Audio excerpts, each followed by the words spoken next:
Hello and welcome to this video course on ranking your YouTube channel higher. All right, so this is video number 1, and this is going to be the introduction to the YouTube video traffic course. Now, before we talk about the course, I want to make sure that you're in the right mindset. So I want to say that the goal here is to focus on building a brand. If you can start thinking that way, you're going to have a long-term strategy which will actually help you not only in the YouTube traffic and getting ranked on YouTube and getting natural organic traffic and all of that, but it'll also help you in many other ways as well. Now, while that may not make a lot of sense right now, it will in just a second. Now, this is not about throwing hundreds or even thousands of backlinks at your YouTube channel properties or videos. What you really want to do here is to focus on quality and not quantity here. And by doing that, it will actually help you in the long run, as you'll just see in just a minute. So before we get started and talk about the course, what I want to do now is give you a quick overview of what's inside this video course. Video number 1 is the introduction, of course. Video number 2 is what this is not about. And I want to make sure that I cover this because a lot of times when we talk about ranking on YouTube or Google or getting traffic or of any sort, there's a lot of assumptions that are made. So I want to make sure that we cover those assumptions and possibly roadblocks that are blocking your way. Video number 3, we'll talk about what Google wants and the strategy. If you understand what Google wants, then it'll make more sense on what this strategy is all about and how to implement it correctly. Video number 4, we'll talk about the ring, which is the strategy here. And of course, video number 5, we'll talk about how to automate the ring. Video number 6, we'll talk about account creation. And video number 7, we'll talk about how to outsource the account creation and the very tedious process of building the ring. And of course, video number 8, we'll talk about testing this out. And while that might seem a little bit simple, it really is and does take some time to make sure that everything works. So with that said, let's talk about getting started and what you're going to need. You're obviously going to need a product or service to sell.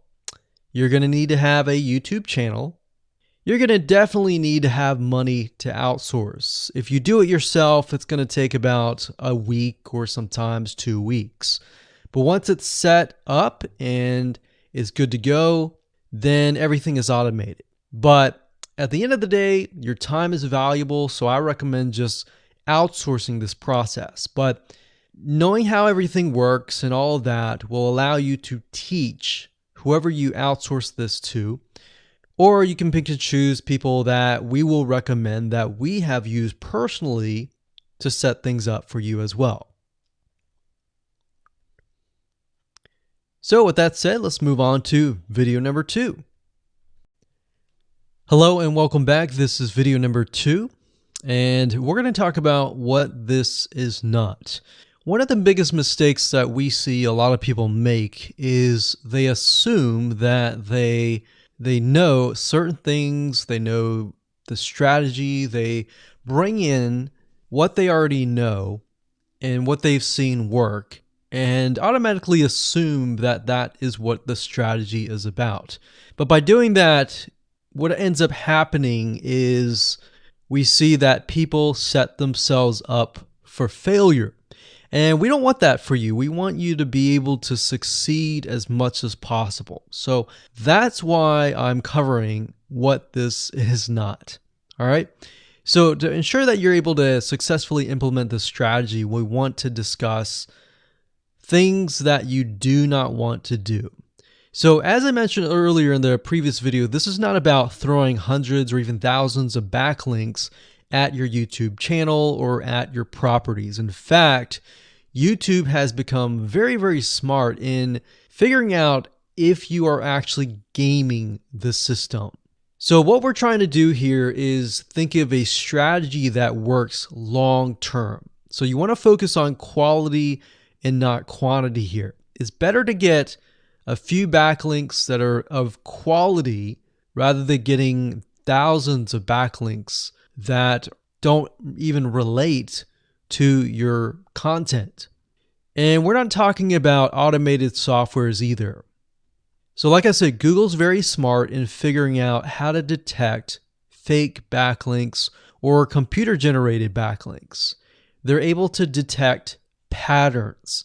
So what you're trying to do here is not follow any sort of pattern whatsoever. You want to make sure that it looks natural as possible, because otherwise Google will penalize you in the future.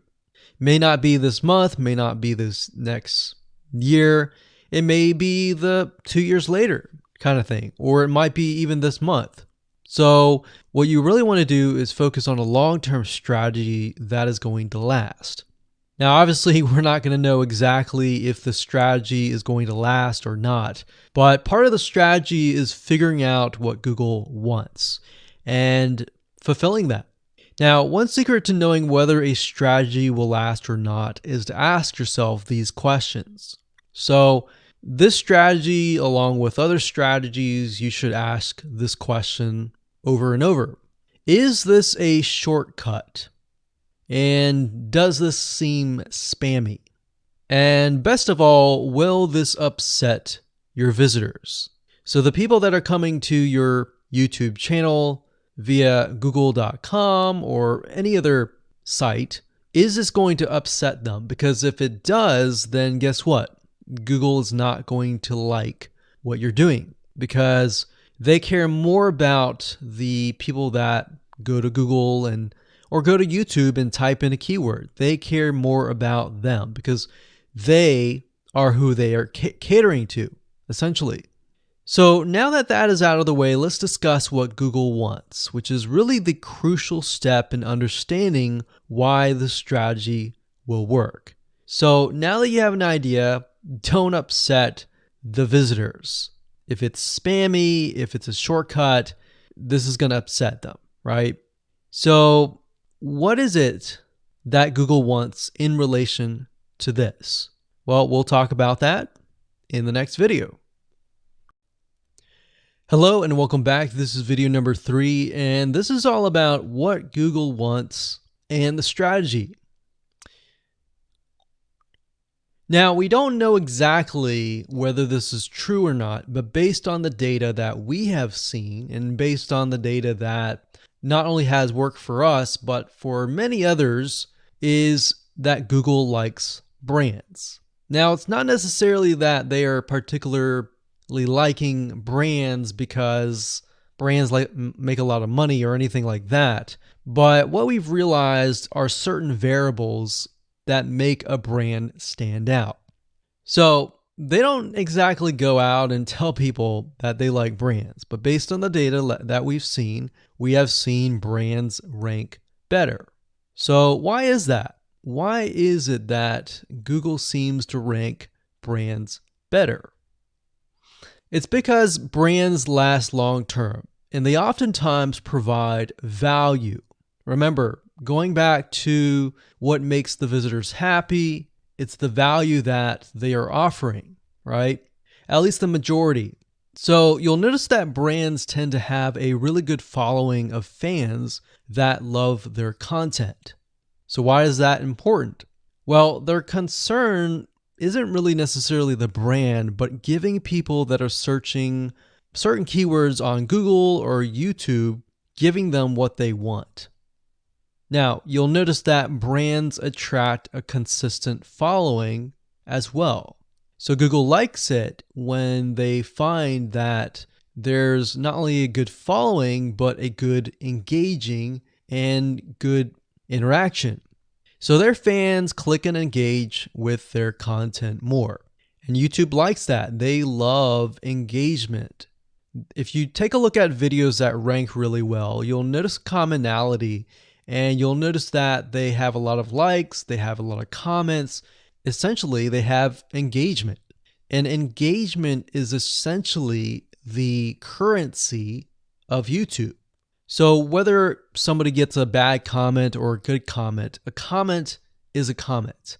A comment essentially, if you think about it, is worth about $1. Now, we're just saying that because it's like currency, engagement. Now, this means there is a higher CTR, or in other words, click-through rate.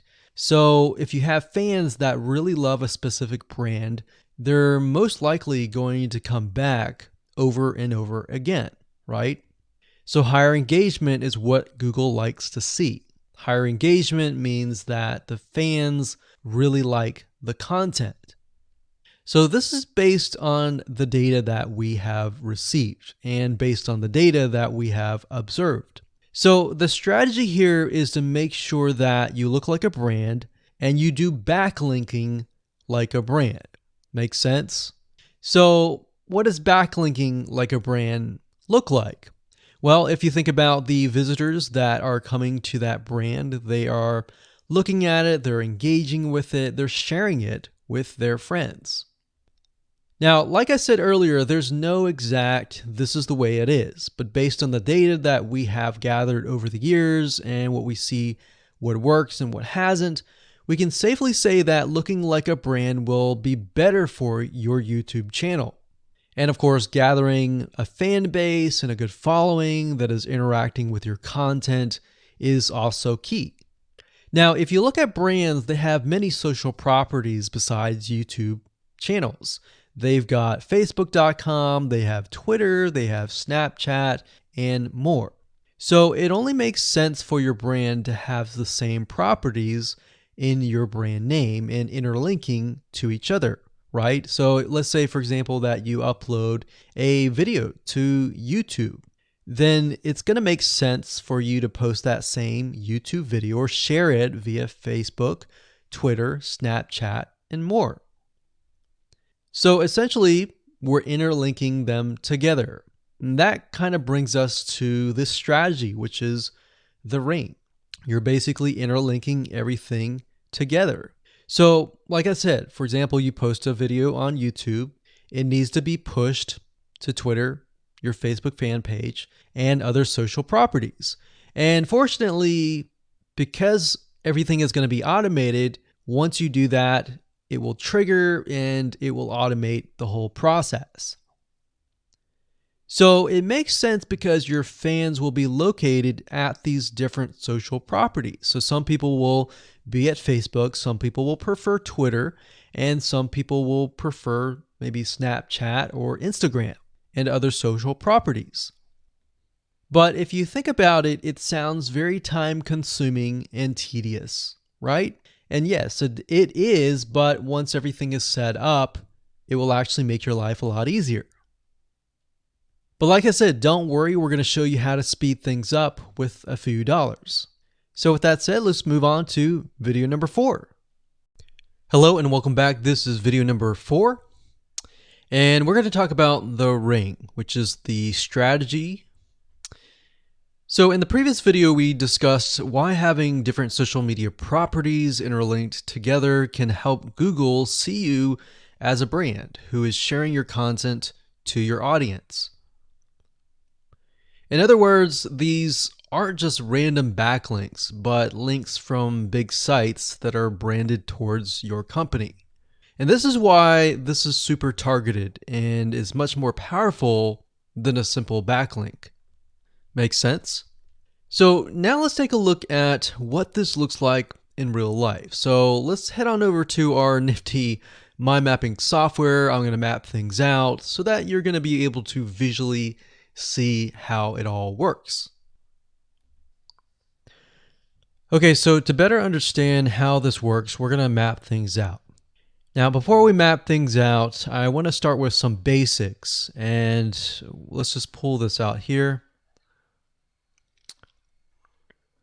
So essentially the concept here is as you're building your brand, you're going to have many different social properties. And let's say, for example, this is the Facebook fan page. So that's your fan page. And we've got the YouTube channel over here, because that is our end goal, is to have our YouTube channel get ranked higher. So essentially what we're doing is we're getting a backlink from this to here. And this could be Facebook, it could be Twitter, it could be Instagram, it could be any other social media platform. But it has to be branded towards you. It can't just be somebody else's fan page unless it is actually related. But if it's related and if it's branded as yours and it's linking to your YouTube channel, that essentially is a vote of confidence, but also it shows YouTube that you're interlinking. So that's basically the concept here. Now, if we dig a little deeper, basically what we want to set up is every time we upload a YouTube video and it gets posted, maybe it gets posted publicly, what ends up happening is we push that YouTube video and get it embedded onto the Facebook fan page, the Twitter page, the WordPress page, and all of that.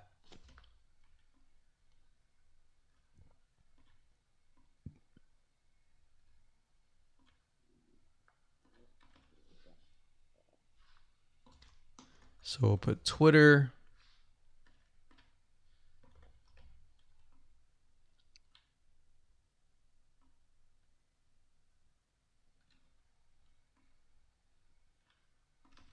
And we'll do WordPress. So as you can imagine, you've got the centerpiece here. You've got different social media platforms that are posted. Now, there isn't necessarily a set rule where you have to post it to X amount of social media properties. It can be 5, it can be 10, it could be 20, it could be different social media platforms. But in order to execute this and get it correctly, you will need to make sure that the platform that we use to automate this process actually supports that specific social media platform. So essentially this is what works, and this is basically what it is. So obviously, in order to get this to work, you'll need to have a YouTube channel, you'll need to have the Facebook fan page, you'll need to have all these items in hand. So you'll need to have the username and password and all that. And we'll talk more about account creation later, but I just wanted to give you kind of a gist of what everything looks like and the visual map of it all.